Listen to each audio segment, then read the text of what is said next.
हमने पिछले वीडियो में देखा था कि कैसे फ्लोटिंग पैनल पे यूज़र को हम पब्लिक एप्लीकेशन असाइन करते हैं। इस वीडियो में हम आपको लॉगिन करके दिखाएंगे कि असाइन करने के बाद फ्लोटिंग पैनल पे किस तरह से यूज़र को एक्सेस करते हैं EXE के थ्रू, और किस तरह से वो आइकन शो करता है यूज़र के लोकल डेस्कटॉप पे। तो चलिए हम वीडियो को शुरू करते हैं। तो सबसे पहले हमने सर्वर को एक्सेस कर लिया एडमिनिस्ट्रेटर के थ्रू। अब यहाँ पे देखिए हमने floating panel, desktop folder, notepad, Telegram और टेली एक्सपोर्ट फोल्डर ऐड कर दिया। ठीक है, हमारा ये यूज़र पब्लिश हो गया। पब्लिश होने के बाद आपको स्टार्टिंग में भी बताया था कि जब भी हम कोई एक्टिविटी सर्वर पे करते हैं तो पॉलिसी अपडेट करना बहुत ज़रूरी होता है, मैंडेटरी होता है। तो आपको क्या करना है, विंडोज़ R करना है। देखिए यहाँ पे हमने पहले भी चलाया था कमांड, तो ये बाय डिफ़ॉल्ट ले लिया। ओके कर दो।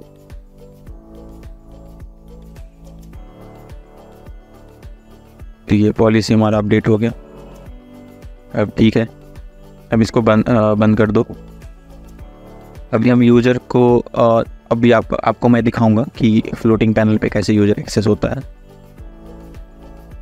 और क्लाइंट फाइल हम कैसे जनरेट करके देते हैं। तो क्लाइंट फाइल के थ्रू बेसिकली क्या होता है कि क्लाइंट फाइल जो होता है एक आइकन होता है और शॉर्टकट आइकन होता है। यूज़र को ज़्यादा लॉगिन करने में प्रॉब्लम, बस वहाँ पे गया, वो क्लिक किया और एक्सेस कर लिया। तो मैं वो दिखाऊंगा कि क्लाइंट फाइल कैसे जनरेट करते हैं यूज़र के लिए। तो विंडो क्लाइंट पे मैंने पहले ही फाइल TS+ के अंदर ही ये फीचर होता है, वो दिया होता है, उसी के थ्रू वो जनरेट किया जाता है। मैंने यहाँ से निकाल के रख लिया था पहले ही TS+ के अंदर से। अभी मैं यहाँ पे गया, अब ये देखिए क्लाइंट जनरेटर पे मैंने क्लिक किया। क्लाइंट जनरेटर पर क्लिक करोगे तो ये देखो, क्योंकि मैंने सर्वर पे ये फाइल TS+ के अंदर से लेके आया था ये फाइल, तो अभी देखो मैंने जनरेटर पे क्लिक किया तो बाय डिफ़ॉल्ट हमारा जो पब्लिक IP है वो ले लिया विद पोर्ट।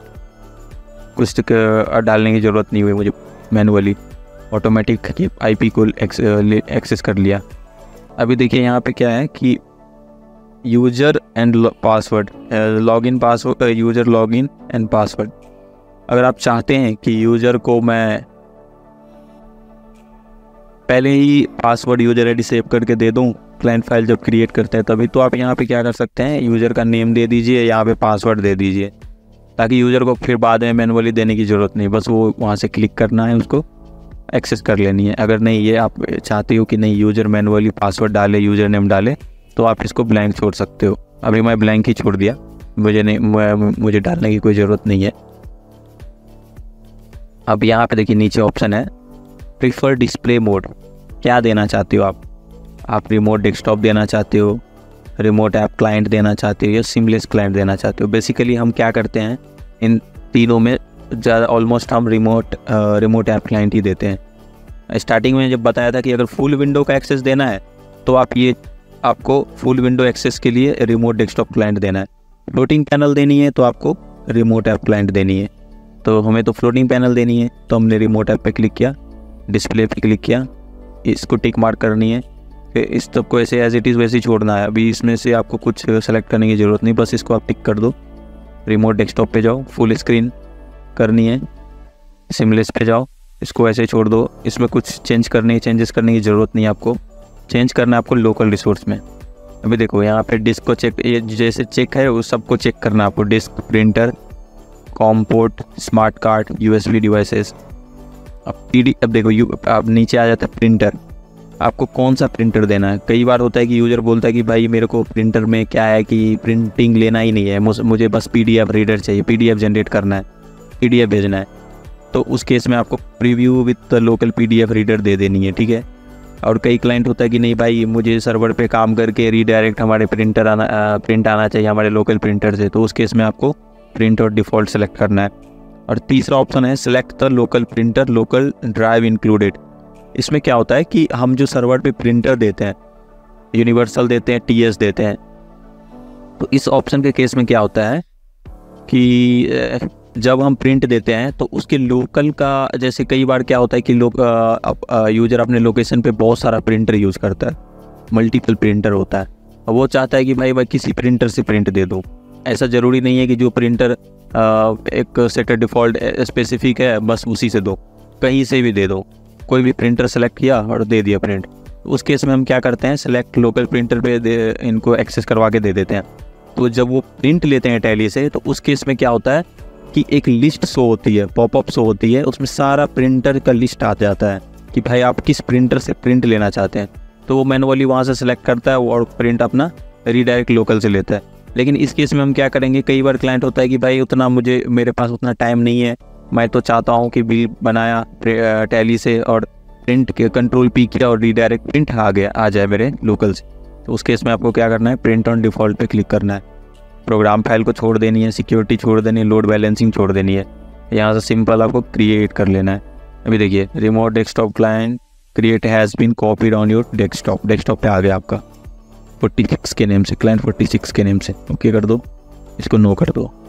ठीक है, अब ये हमारा क्लाइंट 46 जो अभी जनरेट किया था इंस्टेंटली, उसको कॉपी कर लो, इसको मिनिमाइज करके आप लोकल पे आ जाओ। अभी देखिए लोकल पे आ गया 46 के नेम पे। लेकिन एक चीज़ की आपको ये है कि ध्यान रखना है कि इस रन करने से पहले एक सेटअप फाइल को रन करना पड़ता है पहले। उस सेटअप फाइल का नाम है, सेटअप फाइल का नाम है ये रिमोट सेटअप क्लाइंट कनेक्शन। इसको कॉपी कर लो, डेस्कटॉप पे आ जाओ। मैंने पहले ही रखा है इसीलिए वो, इसको क्या करना है आपको, रन करना है सिंपल। इसको इंस्टॉल कर लो, इंस्टॉल फिनिश हो गया मेरा इंस्टॉल। ठीक है, अब हम कनेक्ट करेंगे टेस्ट यूज़र जो मैंने क्रिएट किया था, जिसको मैंने एप्लीकेशन असाइन किया था, उस यूज़र को मैं कनेक्ट करके आपको दिखा रहा हूँ। हमने टेस्ट यूज़र आपको पिछली वीडियो में बताया था, टेस्ट यूज़र क्रिएट करके और एप्लीकेशन जो टेस्ट को मैंने असाइन किया था वो चीज़ें। तो हमने अब ये टेस्ट यूज़र हमने एक्सेस करनी है। तो टेस्ट 1 यूज़र हमने बनाया था, पासवर्ड दे देनी है आपको। ठीक है, इसे यहाँ से कनेक्ट कर लो। अभी देखो ये हमारा कनेक्ट हो रहा है।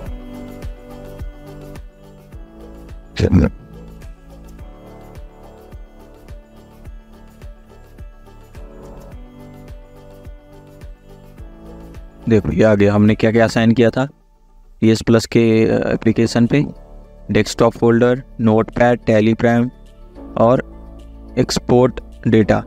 सिंपल। अब यहाँ से वो अपना यूज़र टैली ओपन करेगा।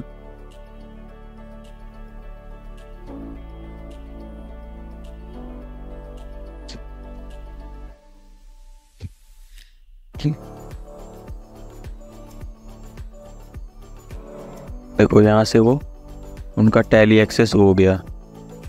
हमने अभी एप्लीकेशन एक्चुअली हमने एक्टिवेट नहीं किया था, तो अभी एजुकेशनल मोड पे ही चलाऊँगा।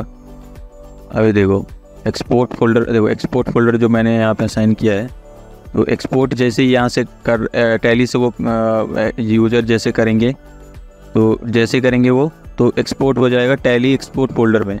एक्सपोर्ट को इसमें यहाँ पे आ जाएगा, इस फोल्डर में आ जाएगा, इसलिए हमने टैली एक्सपोर्ट का दिया था एक्सेस। अभी एक्सपोर्ट, ठीक है, टैली हमारा एक्सेस हो गया। एक एक फोल्डर चेक कर लेनी है कि एक्सेस हो रहा है कि नहीं। देखो ये भी एक्सेस हो रहा है, ये भी एक्सेस हो रहा है। तो बस यही था कि हम कैसे यूज़र को हम फ्लोटिंग पैनल पे स्पेसिफिक डेटा फोल्डर को कैसे हम पब्लिश करके असाइन करते हैं। ठीक है, आई होप कि आपको ये वीडियो अच्छी लगी होगी और आप समझ गए होंगे कि किस तरह से हम असाइन करते हैं सर्वर लेवल पे यूज़र को।